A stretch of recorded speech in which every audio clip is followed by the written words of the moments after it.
সন্ধেবেলা রুটিটা আজকে খুব তাড়াতাড়ি করছিলাম, প্রায় 6:30টার দিকে রুটিটা করে নিয়েছিলাম, কারণ আজকে একটু ঘরে ড্রেসিং টেবিল এই ক্যাবিনেটটা একটু গোছাবো বলে, তো তাড়াতাড়ি করে রুটিটা করছিলাম। ছেলেকে যেহেতু নিচে রেখেছি, ও যে যতটুকু সময় নিচে থাকবে আমাকে তার মধ্যেই সব কাজটা সারতে হবে।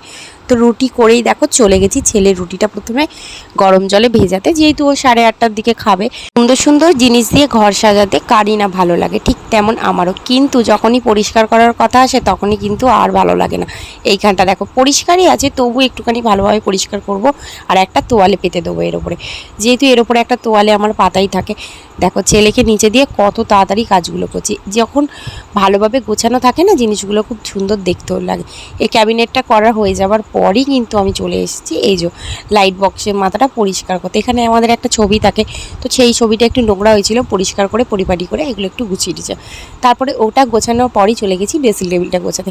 এটা কিন্তু আমার খুব শখের একটা ড্রেসিং টেবিল, মানে আমি খুব পছন্দ করি। তারপর দেখো ফাইনাল লুক, কত সুন্দর লাগছে না ঘরটা। হতে পারে আমার ঘরটা খুব একটা বড় নয়, ছোট, কিন্তু আমি ছোট্ট ঘরের মধ্যেই আমার ছোট ছোট শখের জিনিসগুলোকে দিয়ে খুব সুন্দর সাজিয়ে রাখি।